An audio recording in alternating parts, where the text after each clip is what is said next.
Tema kita hari ini, bangsa-bangsa kuberikan kepadamu. Kita buka Alkitab kita di dalam Mazmur pasal yang kedua, ayat yang pertama sampai yang ke-12. Cukup panjang, tapi kita akan bacakan ini secara, saya bacakan sampai selesai dan saya akan menjelaskan kepada kita ayat demi ayat. Mazmur pasal yang kedua, ayat yang pertama sampai yang ke-12. Mengapa rusuh bangsa-bangsa? Mengapa suku-suku bangsa berkata perkara yang sia-sia? Raja-raja dunia bersiap-siap dan para pembesar bermufakat bersama-sama melawan Tuhan dan yang diurapi. Marilah kita memutuskan belenggu-belenggu mereka dan membuang tali-tali mereka daripada kita. Dia yang bersemayam di surga tertawa, Tuhan menolong mereka. Maka berkatalah Ia kepada mereka dalam murkanya dan mengejutkan mereka dalam kehangatan amarahnya. Akulah yang telah melantik rajaku di Sion, gunungku yang kudus. Aku mau menceritakan tentang ketetapan Tuhan.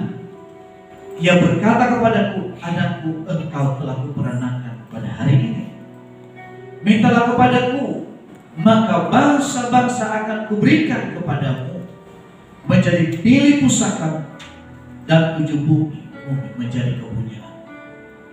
Engkau akan meremukkan mereka dengan gada besi, memecahkan mereka seperti tembikar tukang periuk. Oleh sebab itu, hai raja-raja, bertindaklah bijaksana. Terimalah pengajaran, hai para hakim dunia.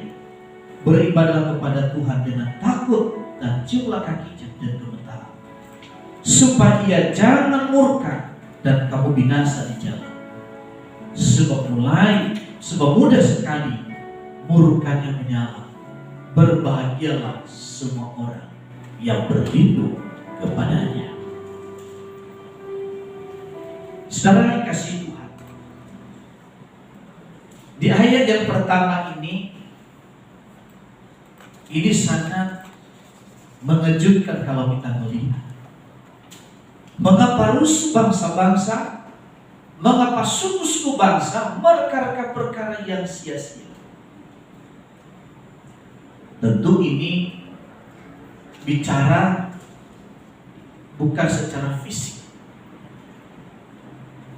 Ayat yang kedua, raja-raja dunia bersiap-siap dan para pembesar bermufakat bersama-sama melawan Tuhan dan yang diurapi.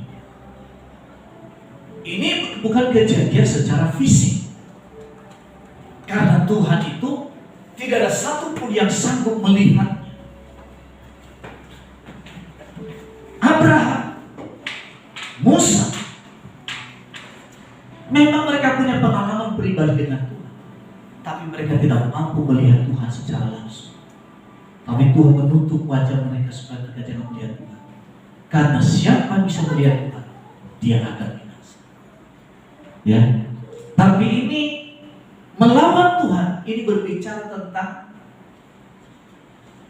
sikap manusia.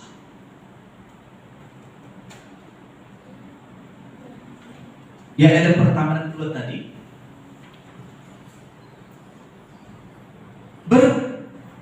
Mengapa rusuh bangsa-bangsa? Mengapa suku-suku bangsa perkara yang sia-sia?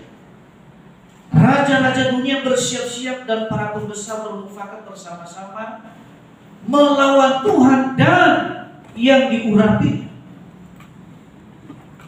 Saudara, ini bicara tentang karakter, sifat seseorang yang menyakiti hati Tuhan. Kalau Anda kenal preman terkenal di Indonesia, mereka itu orang yang baik. Betul? Jangan dikira orang Preman itu gak punya jiwa sosial. Ada dulu di Medan preman besar yang bisa memindahkan pejabat. Di sisi lain yang preman ditakutin orang, memeras orang, merampok kekayaan orang lain. Tapi di sisi lain dia baik. Dia bangun gereja, dia bangun tempat-tempat ibadah agama. Dia orang baik. Baik. Tapi orangnya tidak benar. Tindakannya menyakiti hati Tuhan. Ini maksudnya ini melawan Tuhan. Kemudian saudara kasih Tuhan, di Jakarta ini juga ada preman besar yang terkenal dulu, yang menguasai wilayah perdagangan pasar terbesar di Asia Tenggara, di Indonesia, di Jakarta ini. Wow, dia punya sawah di daerah di Jawa Barat. Dia punya sekolah, dan setiap orang yang datang bawa surat dari RT mengaku dirinya miskin, maka sekolah itu gratis. Maka nyaris tidak ada SPP di sekolahnya. Karena apa? Semua ngantar surat dari RT, ia miskin. Oh ya baik. Tetapi di sisi lain, perbuatan yang menyakiti hati Tuhan, yakni dia memperoleh kekayaan, dia sukses, dia terpandang oleh karena apa? Kejahatan yang diperbuatnya. Setiap para pedagang itu, setiap ruko-ruko yang ada itu nyetor setiap bulan. Kalau tidak, dia nggak akan nyaman untuk berusaha.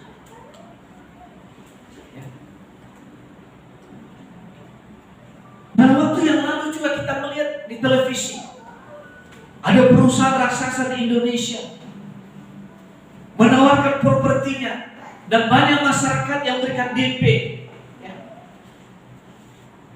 bahkan sudah mulai cicilannya. Tapi ternyata rumahnya nggak ada. Begitu masyarakat menuntut haknya, dilaporkan ke polisi.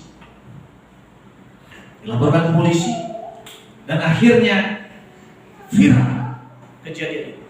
Begitu viral, lalu kemudian DPR turun tangan. Sampai DPR mengatakan, kamu yang punya utang, kamu menjarakan orang. Dan jangan dikira orang yang punya perusahaan itu bukan orang yang baik. Orang yang baik adalah orang Kristen yang baik.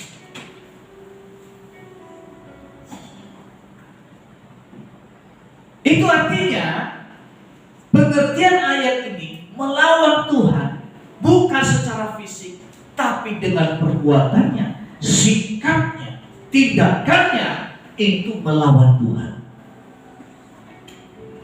Amin. Dan banyak kejadian, termasuk para raja, para pembesar yang dikuasai oleh keserakahan hidup. Kalau Anda lihat, Gus Dur dijatuhkan oleh karena apa? Masalah politik. Pemimpin-pemimpin di dunia itu dijatuhkan, dilengsarkan oleh karena apa? Oleh karena masing-masing mereka memiliki keserakahan, saling menjatuhkan satu dengan yang lain. Ini yang disebut adalah orang-orang ini, mereka bertindak untuk melawan Tuhan. Ya. Jadi kira orang fasik itu nggak rohani dia nggak tahu firman. Bahkan mungkin lebih hafal Alkitab dibanding saudara dan saya.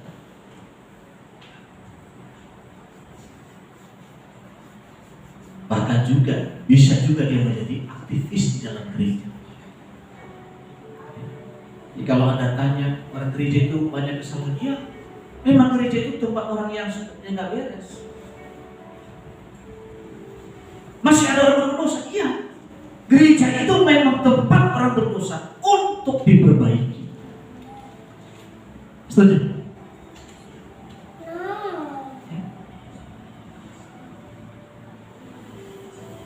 Lalu kemudian dikatakan, marilah kita memutuskan belenggu-belenggu mereka dan membuang tali-tali mereka. Inilah tugas gereja. Siapapun yang masuk dalam gereja ini, mau penjahatkan dia, mau tukang tipukan dia, siapapun dia, gereja ini memang tempat orang berdosa untuk dikuduskan dan dipulihkan. Amin. Maka dari itu saudara kasih Tuhan, saya tidak mengizinkan satu orang pun dalam gereja ini menjadi tukang gosip. Katakan amin. Amin. Kasih tahu kan, jangan tukang gosip. Coba jangan jadi tukang gosip. Nah, sekarang balikin, kamu juga jadi tukang gosip.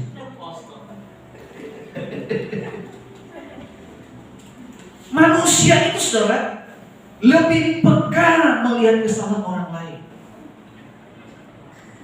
tapi matanya begitu sulit melihat titik kelemahan. Betul? Maka jangan suka nuju-nuju orang, diri dulu tuju dulu, berkaca. Oh ternyata saya ini begitu. Termasuk saya juga. Saya tahu titik kelemahan saya. Oh di sini saya masih bergumul dalam hati.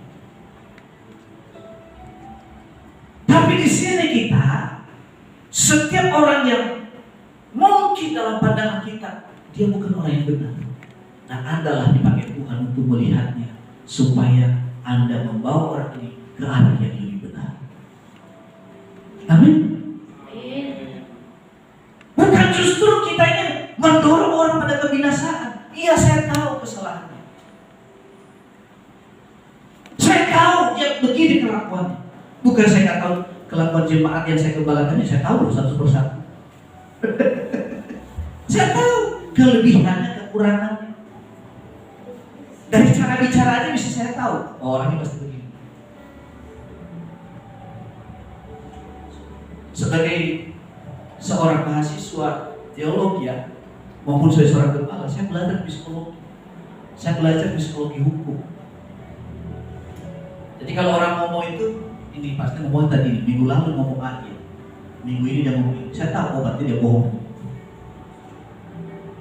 Masih itu kan bohong orang ini.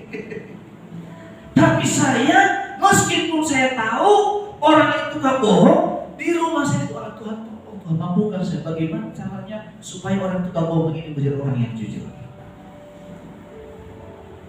Amin Bapak Ibu. Makanya saya tak pernah nuding kamu dosanya begini dulu, tidak. Tapi saya bawa dalam doa. Yang paling penting bagi saya, orang ini masih tertata dalam gereja, taat dan setia, itu modal awal untuk berubah. Itu modal awal. Oh, orang seperti ini masuk gereja ya. Hidupnya tidak benar, tapi rajin di gereja. Ya justru karena itulah, karena dia tidak benar, dia butuh gereja, dia butuh Tuhan. Daripada orang merasa sudah benar, tidak pernah ke gereja. Mana lebih parah? Orang yang merasa benar tapi tidak butuh Tuhan. Orang yang merasa benar tapi dia butuh Tuhan. Ketika Yesus bertemu dengan perempuan yang tertangkap basah berzina, dibawa ke dalam Tuhan Yesus. Menurut hukum Musa, orang ini harus dirajam dengan batu sampai dia mati. Tuhan sengaja hanya mengoreskan kanan itu dan berkata, siapa yang tidak berdosa di antara biarlah dia yang pertama yang melempari perempuan itu. Dan tidak ada satupun di antara mereka yang berani melempari dengan batu.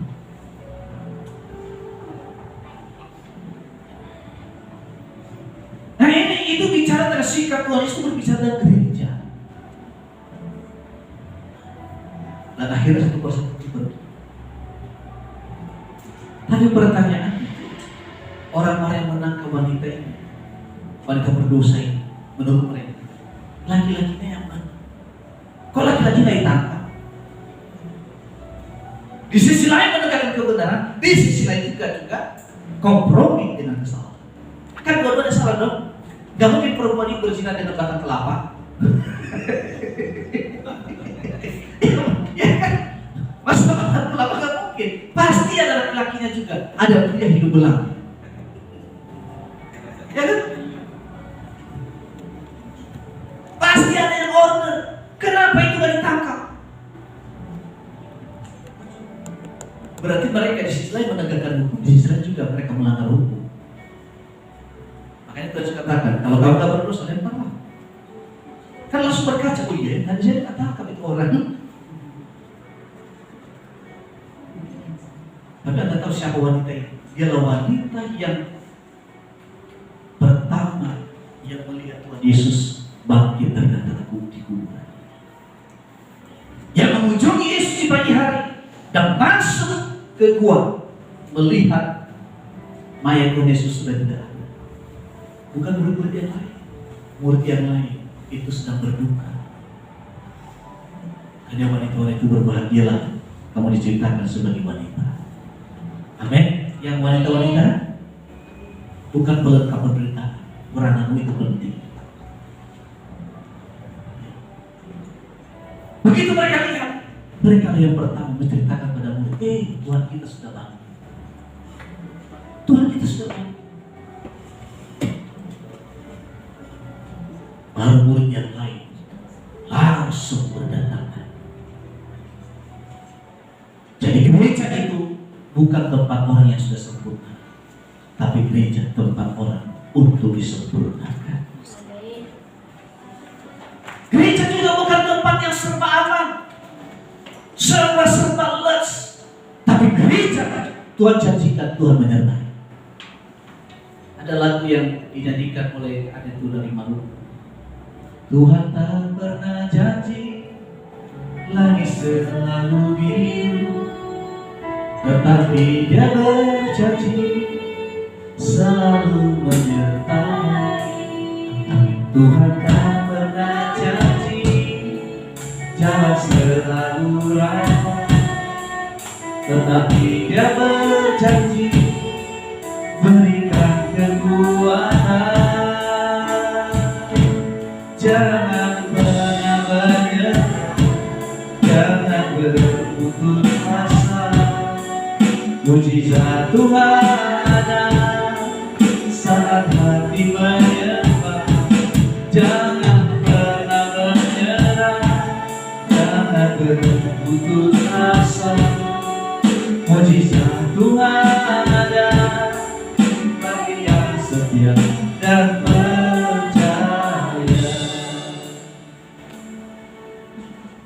tapi dalam gereja Tuhan, di situ ada mujizat. Ketika orang yang mungkin dia berdosa, disitulah hatinya dibersihkan, dipulihkan dari hari ke hari. Ya. Ayat yang keempat,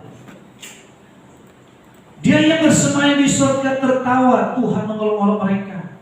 Maka berkatalah Ia kepada mereka dalam murkanya dan mengejutkan mereka dalam kehangatan amarahnya. Akulah yang melantik Rajaku di Sion, gunungku yang kudus. Jadi orang-orang ini tadi merasa dirinya sudah top, punya segalanya. Ya. Orang-orang yang sudah punya segalanya itu kecenderungannya merasa lebih benar dari orang lain, lebih top, lebih sukses, karena dihormati oleh banyak orang.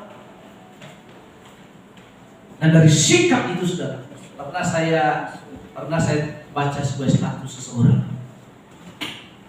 Dia taruh uang segepok di status. Ini orang kaya, OKB. Ditulis status, karena saya tahu masa-masa miskinnya. Bayangkan, saya tahu masa-masa sulitnya. Baru Tuhan angkat sedikit, itu pun juga jangan taruh di status. Kalau kita sungguh-sungguh dengan Tuhan, maka harta dunia kekayaan dunia secara otomatis datang kepada kita. Yang ngasih status gak bisa kerja, yang kerja istri. Nah ini benar. Dalam hati saya, aduh kasihan orang seperti ini. Nah orang-orang seperti inilah merasa lebih rohani, ditertawai oleh Tuhan. Apa yang terjadi? Ya, punya saudara tinggal di rumah, diusir. Yang punya saudara diperlakukan seperti pembantu di rumah. Saudara,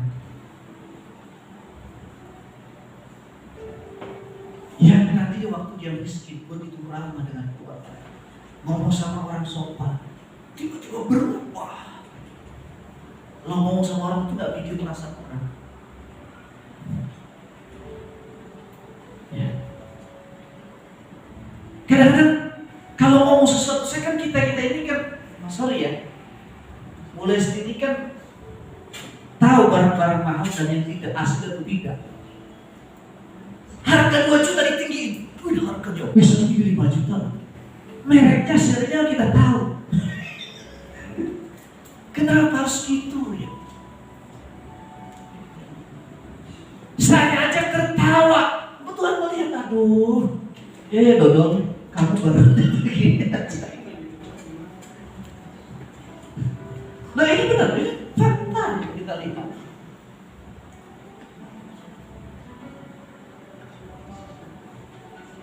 Bayangkan hanya gara-gara yang sifatnya sementara, orang bisa lupa diri. Tapi puji Tuhan, jemaat kemana demikian. Makin diberkati, makin rendah hati. Amin. Padi itu berisi, tapi tak pernah ke atas yang butuh. Saya kamu mungkin kalau benar cara bekerja, tapi saya tahu cara kerjanya. Saya paham apa yang dibanggakan itu bukan dari Tuhan, itu dari setan. Mungkin bagi yang nggak tahu, bangga. Ini fakta yang saya lihat di depan mata. Tampil aja padanya, gitu. Mau lebih. Beda ya orang beriman dengan orang yang lebih-lebih rendah. Paham gak? Belum pergi ke Surabaya, oh iya, tiap hari saya ke Surabaya. Nah ini yang orang-orang seperti ini saudara. Ini yang disebut Tuhan tertawa kali ini. Kita aja tertawa kan? Lihat orang-orang yang berlebihan kalau ngomong. Ya kan? Oh ya saya beli ini. Ini original. Nomor serinya saya tinggal di rumah. Kok bisa nomor seri tinggal di rumah? Harus di tempatnya dong. Ini benar-benar. Nah, ini kata ini belajar. Udah ambil apa? Gak usah lebih-lebih. Lebih baik hidup sederhana tapi benar hidup. Tapi daripada hidup dengan kaya raya dengan cara yang salah. Tapi doa saya semua, Anda akan kaya raya supaya apa? Anda jadi berkat bagi banyak orang. Amin. Tapi untuk menjadi berkat. Kalau minta kaya sama Tuhan, dasarnya apa kau minta kaya? Untuk sombong-sombongan atau untuk bermanfaat bagi orang lain? Kalau untuk sombong-sombongan, kamu akan menjadi tertawa di hadapan Tuhan. Jelas ya ayat ini? Pengertian.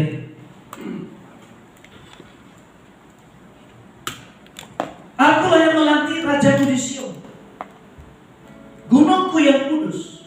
Aku menceritakan tentang ketetapan Tuhan. Ia berkata kepadaku, anakku, engkau telah kuperingatkan pada hari ini. Mintalah kepadaku, maka bangsa-bangsa akan kuberikan kepadamu, menjadi milik pusakamu, dan ujung bumi menjadi kepunyaan. Yang dimaksudkan ini bicara tentang Tuhan Yesus. Dan yang menuliskan ini bicara tentang juga Daud yang menuliskan. Secara garis keturunan, Yesus anak Daud dari suku Yehuda. Karena Yesus itu memiliki orang tua di bumi ini, Maria dan Yusuf itu keturunan keturunan daripada Daud. Ya, secara jasmani. Ya. Nah, sehingga dikatakan anak buah telah kuperanakan, secara fisik telah diperanakan oleh Daud. Tapi secara ilahi, karena Yesus menjelma jadi manusia, dikandung oleh Roh Kudus melalui rahim Maria, yang artinya ada gen ilahi dan ada gen manusia. Itu yang disebut adalah anak Daud dari gen kemanusiaannya. Tapi keilahiannya itu disebut raja, di mana Daud menyebut dia juga sebagai Tuhan. Nah, Yesus itu dia raja, dia Tuhan bagi yang percaya dan juga Tuhan bagi yang tidak percaya. Karena akan tiba waktunya nanti, setiap lutut akan bertelut, setiap lidah mengaku Yesus Kristus adalah Tuhan. Baca nanti Filipi. Kapan ini terjadi? Pada waktu Yesus datang kedua kalinya di muka bumi ini, memerintah sebagai raja selama 1000 tahun. Nah, saya mungkin saya singgung dari second kami. Dalam materi second kami yang kita percaya, gereja itu sebelum mengalami aniaya besar, gereja diangkat. Nah, kemudian setelah gereja diangkat, maka antikristus menyatakan diri.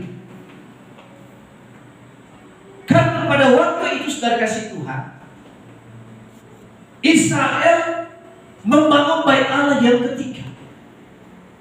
Dan setelah berdiri bait Allah yang ketiga ini, maka terjadi peperangan dan seluruh dunia membenci Israel.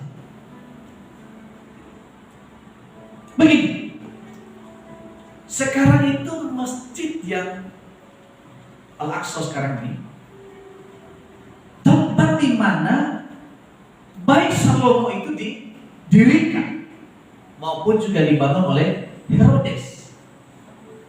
Nah, maka dari itu, saudara, masjid ini sudah berdiri ribuan tahun setelah Israel itu dikacau balaukan sehingga menyebar ke seluruh dunia. Nah, akhirnya Bait Suci diroboh, dibangunlah masjid. Nah, masjid ini di tengahnya itu kosong, hanya sekelilingnya. Nanti kalau ada berkat kita sama-sama ke Israel, kita lihat sana. Amin. Nah, tapi saudara, Israel itu sedang membangun bangunan di bawah. Tinggal tekan tombol itu naik ke atas. Nah, otomatis masjidnya roboh, betul nggak? Nah, disitulah nanti terjadi perang. Waktu terjadi perang nanti, Alkitab mencatat di mana darah yang tertumpah, darah manusia itu setinggi kaki kuda. Bukan kuda Sumbawa ya. Ini kuda Syria yang tinggi-tinggi besar-besar. Artinya jutaan orang harus mati di sana. Ada seluruh dunia akan mendukung Israel. Kenapa? Karena itu situs tentang agama dari saudara kita Muslim. Situs keagamaan di sana. Seluruh dunia datang ke sana. Terjadi disebut perang Harmagedon. Israel kalah. Dalam waktu keadaan mereka kalah, disitulah mereka dipertemukan atau antikris bangkit menyatakan diri sebagai Mesias. Dibuatlah perjanjian dengan Israel. Lalu kemudian dia masuk ke bait Allah dan menyatakan diri sebagai Mesias atau sebagai Allah. Nah, setelah 3 tahun selanjutnya, 3,5 tahun selanjutnya, disitulah menunjukkan dirinya. Dia bukan Mesias, tapi dia antikris. Distopkan semua persembahan dan seluruh kaum di muka bumi diperintahkan atau diwajibkan memakai tanda 666 di tangan maupun di dada. siapa yang tidak menerima itu, mereka akan disiksa. Dan itu terpantau. Ya, bicara patung itu mungkin satelit atau lain sebagainya. Kita ini sekarang kita pegang handphone, jejak digital itu ketahuan. Kan hati-hati dalam bermedsos, jangan maki-maki orang di medsos ya. Hati-hati, akan ketahuan bila akan hapus. Nah, baru Israel sadar, oh ternyata Mesias sudah datang jauh sebelumnya. Mereka berseru-seru, mohon pertolongan dari Tuhan. Nah, di bawah ini, di bumi ini terjadi penyiksaan, penderitaan, tangisan, cerita. Tapi di surga, kita orang percaya ini, kita sedang bersuka cita karena ada pernikahan anak domba, bukan pernikahan fisik ya. Ajaran Kristen tidak mengajarkan di surga itu ada seks. Tuhan ajarkan tidak ada seks di surga. Tapi hubungan, karena kita seperti malaikat. Kalau agama lain silakan, itu hak orang. Beberapa ribu bidadari yang mendampingi pria-pria. Benar nggak ya mau mendampingi 7 kuda atau 1000 bidadari di surga? Nah, saudara kasih Tuhan, pesta di sana. Setelah itu, karena banyak orang yang tidak menerima tanda 666 ini, mempertahankan imannya, Yesus ke bumi bersama dengan orang kudusnya, bersama dengan kita perangi antikris dan pengikutnya. Terjadi perang. Lalu iblis diikat selama 1000 tahun, tidak dibebaskan. Kemudian saudara, orang-orang yang belum terima tanda 666 itu diizinkan masuk ke taman Firdaus selama 1000 tahun. Baik dia Kristen maupun non-Kristen, baik yang percaya Yesus maupun yang tidak percaya Yesus. Dan di sana mereka menikmati di mana tidak ada matahari, tidak ada lagi terang, tidak ada siang, tidak ada malam, disinari dengan sinar terang daripada Tuhan Yesus. Lalu kemudian makan kepada manusia. Nanti baca Wahyu dan Yesaya. Saya nggak punya waktu untuk buka karena panjang. Ditanam di sana itu sebuah pohon. Pohon ini buahnya dijadikan makanan. Bukan makan daging. Di sana nanti singa dan beruang, ular beruang bisa bermain dengan anak-anak. Singa tidak makan daging lagi, dia makan rumput di kerajaan 1000 tahun. Buahnya untuk dimakan, daunnya untuk obat. Lalu manusia tidak ada lagi umur yang 70 tahun. 70 tahun sudah terseok-seok. Umur manusia di sana 1000 tahun. Kalau ada yang meninggal dengan umur 100 tahun dianggap masih muda. Jadi kalau umur 50 masih muda, masih remaja. Ya. Tapi yang meninggal di bawah 100 tahun dianggap terkutuk. Umur manusia nanti sampai 1000 tahun di sana. Nah, disitulah bangsa-bangsa di dunia itu mereka menyembah Yesus, mengaku Yesus sebagai Tuhan.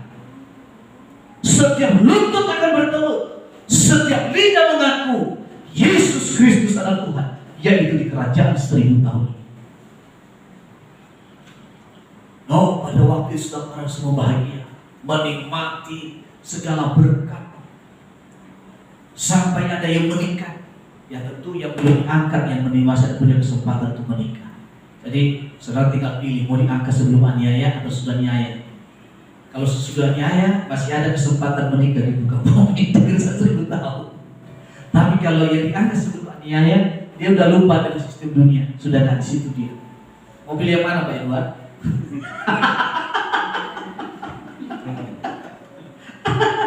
Bapak dulu pilih yang mana? Sebelum aniaya atau sesudah?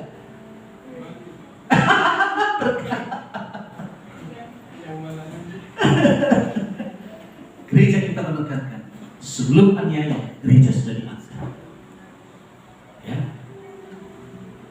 Nah ini yang dimaksudkan ayat ini berbicara tentang Tuhan Yesus. Aku telah melantik rajaku di Sion. Maka pada waktu itu bangsa-bangsa menjadi milik Kristus. Itu apa? Mintalah kepadaku, maka bangsa-bangsa akan kuberikan kepadamu, menjadi kepemilikan pusakamu, dan ujung bumi menjadi kepunyaan. Sekarang secara politik ekonomi yang menguasai dunia sampai hari ini adalah orang Islam. Alutsista kita milik mereka. Kalau Anda lihat video saya di Facebook, saya posting orang-orang Yahudi yang punya pengaruh yang mengubah dunia. Biar mereka dibenci habis-habisan, tapi produk mereka begitu dicintai. Ya. Pemilik Facebook, pemilik Google, pemilik Starbucks, pemilik L'Oreal, apalagi pokoknya banyak. PayPal, WhatsApp, segala macam, Instagram, itu mereka. Dan itu digemari di Asia ini, khususnya di Indonesia. Ya. Secara itu dikuasai. Cuma memang satu hal, belum signifikan orang yang sujud menyembah kepada Tuhan Yesus. Penggenapan itu nanti pada waktu kerajaan 1000 tahun.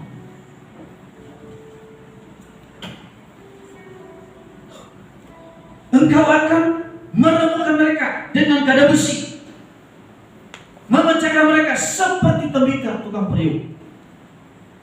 Ya, sistem yang sudah terbangun selama ini yang kacau balau dihancurkan. Oleh sebab itu, hai raja-raja, berhentilah bijaksana, terimalah pengajaran, hai para hakim dunia. Siapa itu?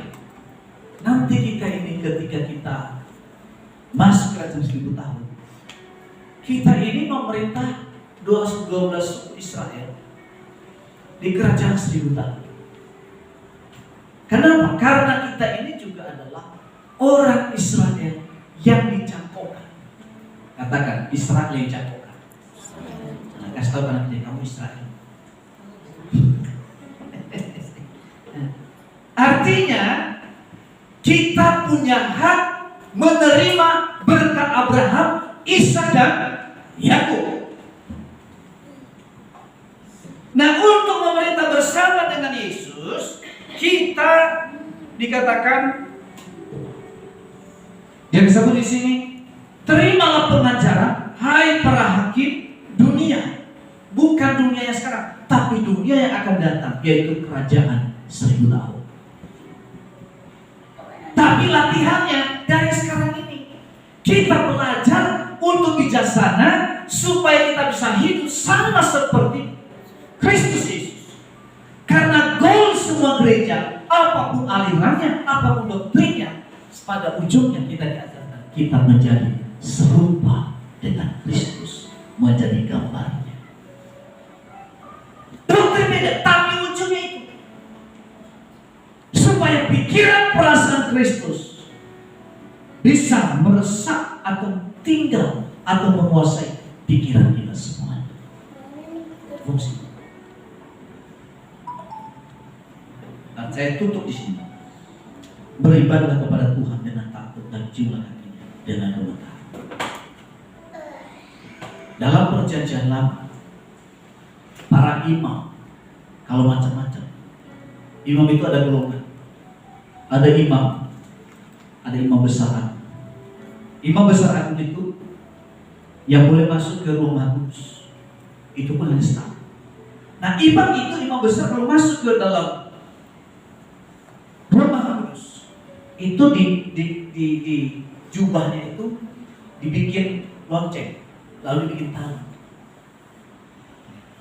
Kenapa? Kalau imam besar ini salah di hadapan Tuhan, dia akan dibunuh oleh Tuhan di bait suci. Dan kalau dia nggak bisa turun keluar, maka imam-imam yang lain akan narik itu tali supaya ditarik dia keluar karena boleh masuk. Nah, tapi kalau misalnya ditarik itu tali, dia bunyikan lonceng, berarti dia masih hidup. Nah, oleh karena itu terkatakan Alkitab ini, beribadahlah kepada Tuhan dengan takut dan ciumlah kakinya dengan gemetar, artinya menghormati Tuhan dalam hidup kita. Ibadah itu bukan hanya di gereja. Waktu kita bertugas, itu juga merupakan ibadah. Bawa motor, itu juga ibadah. Jangan orang Kita bonceng, begitu kita naik bonceng dengan kita, begitu berhenti langsung ini. Nah, itu berbahaya. Ada kan? Jalan.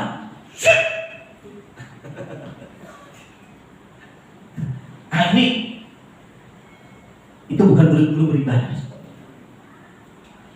Apa itu? Ada nggak yang suka yang mau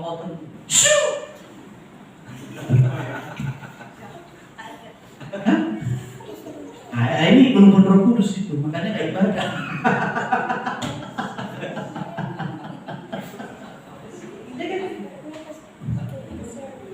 Itu juga ibadah. Saya tidak melihat, semua nggak melihat, tapi yang lihat kan Tuhan. Lihat lampu merah, membungkus, Saya paling kesal itu orang yang suka lampu merah. Kemarin itu di daerah Sawang sampai saya video itu. Begitu saya video langsung ribuan orang yang nonton. Kesel saya orang melawan arus. Karena itu kan berbahaya bagi orang lain. Jangan tanya, orang ini punya agama loh. Coba aja milikin agamanya, dipotong leher. Ini benar. Jangan ikutan ya. Jangan ikutan ya. Amin Bapak Ibu. Amin. Rohani jangan salah. Ibadah dengan hormat. Jangan cepat-cepat soleh keyakinan. Terjadi pertumpahan darah nggak masalah. Tapi ngelawan arus. Langgar lampu merah. Kemarin itu ada itu yang buru-buru. Mau masuk jalur busway. Ketemu polisi di ujung, ditangkap ngaku-ngaku, ya kamu salah.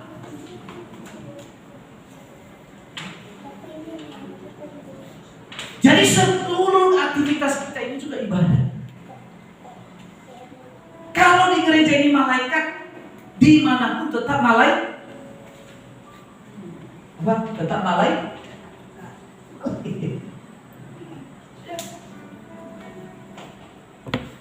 Sebagai seorang karyawan, bos kita mungkin gak beres, tapi coba hadapi dengan bijaksana.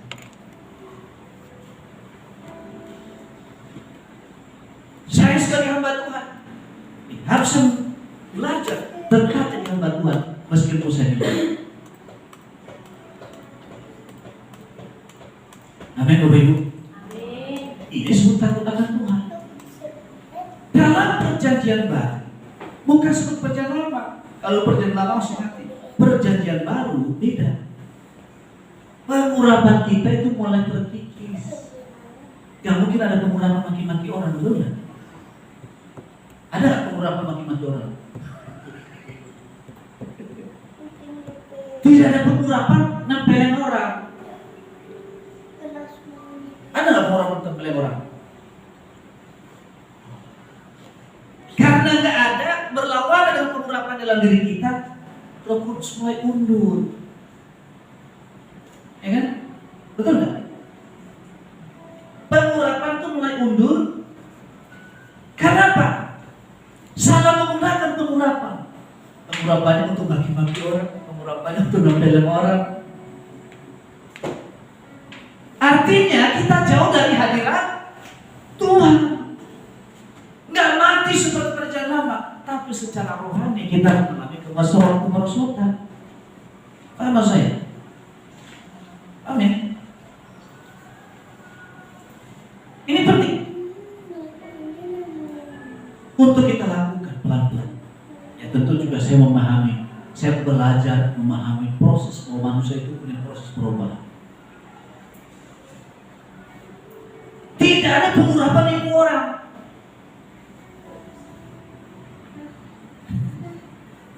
Tidak ada pengurapan apa nak bohongi istri. Ada gak suami yang tukang bohongi istri sini? Gak ada ya? Gak ada. Jujur semua. Tetap istrinya pelabuhan yang terakhir.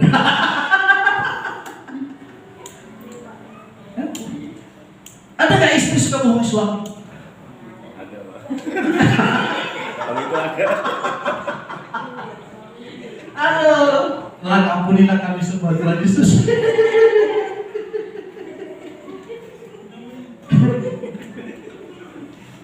Mak, kamu di jalan, kamu di mana, Mak? Di jalan. Jalan mana? Iya ya, kamar mandi juga jalan. Ya kan? Tapi heran manusia itu nggak mau dibohongi, tapi bohongin orang. Kasih tahu, untuk kita bukan tukang bohong, kasih tahu kan kirinya. Untung aja kita bukan tukang bohong ya. Kasih tahu kan kiri colek tuh. Gue nggak berani.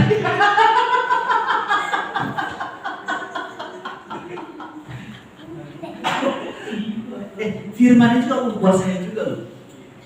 Ya kan? Mungkin selama saya jujur dengan istri, ke depan belum tentu kan. Jadi firman bukan untuk saudara, untuk saya juga. Kan firman itu pedang bermata dua, betul nggak? Ya sampai hari ini istri pelabuhan terakhir. Kedepannya ada ujian lagi. Makanya puji Tuhan, Pak Edward sini tetap pelabuhan yang terakhir. Ada satu. Mas Joko tetap pelabuhan terakhir. Ada satu, betul nggak? Ragu-ragu. Pak Sember sini ada.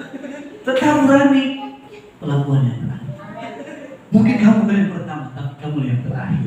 Itu yang utama. Masa lalu gak usah ingat, karena masa lalu badai yang sudah berlalu.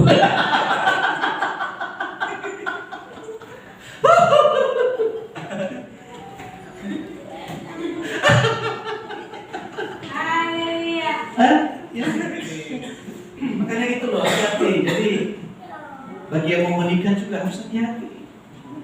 Jangan beberapa pelabuhan itu nanti. Ya kan? Apalagi tugas jauh. Ya. Tugas jauh. Saya itu kemarin saya tertawa itu saya nonton sebuah lawak dari Tarsan. Sedang lawak pada waktu beliau ulang tahun TNI, tapi itu bahasa itu sindiran. Lalu ada penyanyi dangdut ngomong ke dia, Mas, kemana? Mulai tugas yang perbatasan. Terus gimana kalau kangen di anak? Oh gampang, cari interlokal. Tahu interlokal? Telepon. Terus kalau kangen istri, kangen aku? Ya cari yang lokal aja.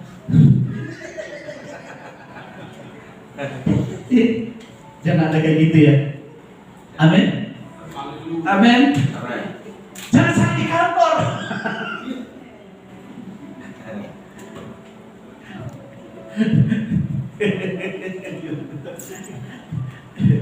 Begitu ketahuan, aduh, ini ada kecelakaan yang tak sengaja.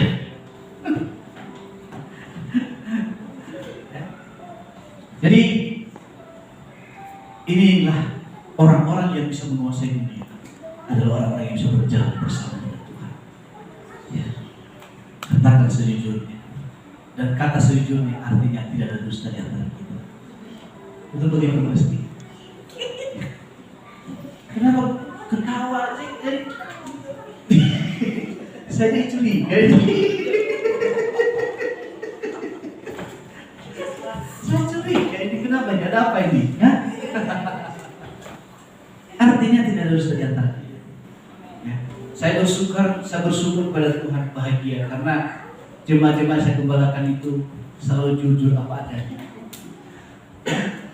Wajah malaikat, hati malaikat. Amin. Berikan tepuk tangan buat Tuhan kita Yesus.